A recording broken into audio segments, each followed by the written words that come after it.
የፊተኛው ትንሣኤ ሲታወጅ ጌታን ለመቀበል በአየር እንነጠቃለን። አረ ሃሌሉያ! የዛኔ ፊዚክስ አይሰራ፣ ኬሚስትሪ አይሰራ፣ የመሬት ስበት አይሰራ፣ ግራቪቲ አይሰራ። ሃሌሉያ!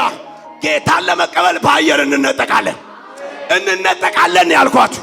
ሃሌሉያ! ምድር ዋይ ዋይ ስትል በክርስቶስ ያላግጥ የነበረው ሁሉ ዋይ ሲል በጌታ ያልሆነ ብዙ ቢሊዮን ዶላሮችን የሚያንቀሳቅስ ማንም በሉት ያን ሁሉ ብር ከፍሎ ሊያገኘው የማይችል እኛ ግን በነፃ የተሰጠን ዛሬ ዋጋ እየከፈልንበት ያለው ይሄ ህይወት ነገ ጌታ ሲገለጥ ሃሌሉያ የማይገመትን ክብር ለኔና ለእናንተ ያመጣል።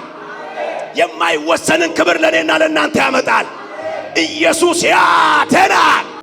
ሊገለጥ ካለው ጋር ሲመሳሰል አሁን መገፋታችን፣ አሁን መጠላታችን፣ አሁን ነገሮች ለኛ አለመመቻቸታቸው፣ አሁን ስለ ጌታ ብለን መናቃችን፣ አሁን እነዚህ ጴንጤዎች ተብለን የሆነ ነገር መባላችን ምንም ነው። አሁን ሞኞች መምሰላችን ምንም ነው። ምንም ዝም ብለው ነው ዘመናቸውን እየበሉ ያሉት። ዝም ብለው እኮ ነው እነዚህ አሁን እንትን አይሉም እንደ ምናምን። ምንም ነው። ሊሆን ያለ ነገር አለ።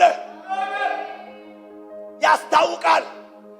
ልክ እርጉዝ በምጧ ሲመጣ እንደምትጨነቀው ሁሉ እንደሚያልባት ሁሉ ዓለም እየተጨነቀች ነው፣ እያላባት ነው፣ እያበቃላት ነው። እኛ ግን ወደ ክብሩ እየተጠጋን፣ እኛ ግን ወደ ክብሩ እየደረስን ነው። አረ ሃሌሉያ! ደስ ይበላችሁ በዚህ ቃል። ሊገለጥ ያለ ክብር አለ። ደስ ይበላችሁ በዚህ ቃል። የኔና የናንተ ተስፋ በዚህ ዓለም ብቻ አያበቃም። ደስ ይበላችሁ በዚህ ቃል። ዘላለም የሚባል ዋስትና አለን። ደስ ይበላችሁ በዚህ ቃል። ጌታ የከፈለልን ዋጋ አለ። ደስ ይበላችሁ በዚህ ቃል። ሃሌሉያ!